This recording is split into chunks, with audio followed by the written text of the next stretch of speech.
With clients travelling more and many relocating to other countries for work or retirement, some advisors are looking to extend their business abroad. Some are also looking to build ties with expats coming to the UK, and this week we'll be discussing how to advise overseas clients living in this country. I'm joined by Andrea Solana from Maseko Private Wealth, who specialises in US expats, to talk about the challenges and opportunities this brings. So Andrea, what is the first step you take when dealing with foreign clients in the UK?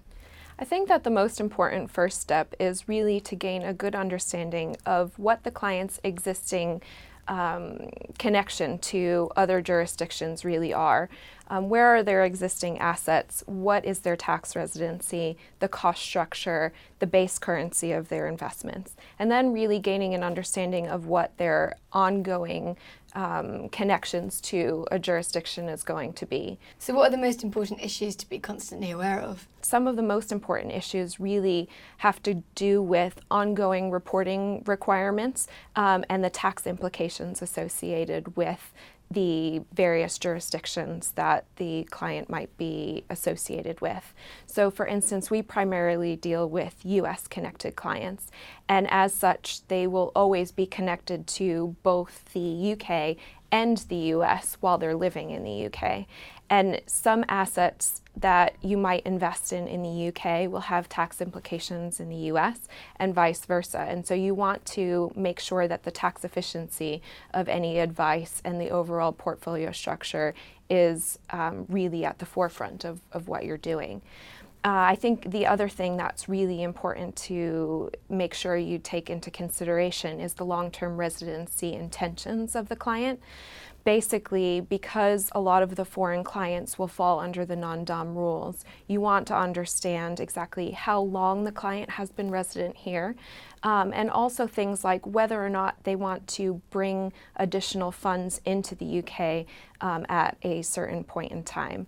Remittance planning can be a big area of concern for foreign clients, especially if they want to bring in large sums for something like a home purchase.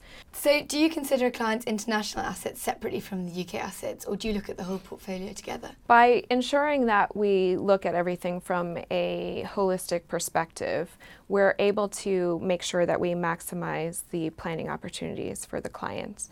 It's our practice to take into account all assets that the client has, regardless of whether or not we're actually going to eventually manage those assets. And what are the biggest challenges when dealing with expats in the UK? I think that there are a number of big challenges dealing with expats in the UK, and some of them include some of the regulatory obligations associated with advising expats, whether they have ongoing reporting obligations from a tax perspective, understanding what the tax inefficiencies might be related to the structure of their portfolios, being able to look at foreign tax credits and how to optimize them to their benefits. And then there's also just general tax planning and IHT planning that it really needs to be considered from the perspective of taking advantage of the non-dom rules as well. Okay, and does it help that you focus on clients from only one country in that sense? I do think that having a focus on one specific area or one specific niche actually does really help develop and ensure that you have the expertise that's needed to deal with a specific type of client.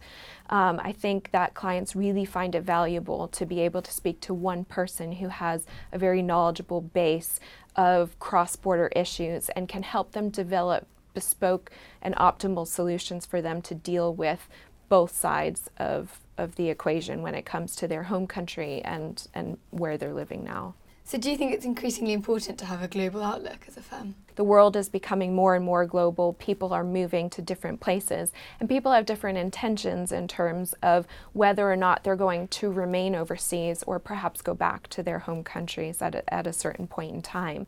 And I think as an advisor who's involved in cross-border planning issues, it's really important to stay on top of both legislation developments and changes to ensure that you can really help plan from a strategic perspective and make it more bespoke based on what the client really needs to moving forward. Thank you very much, Andrea. Thank you. For more information, go to citywire.co.uk/advisor know-how. And why not follow us on Twitter @advisor know-how.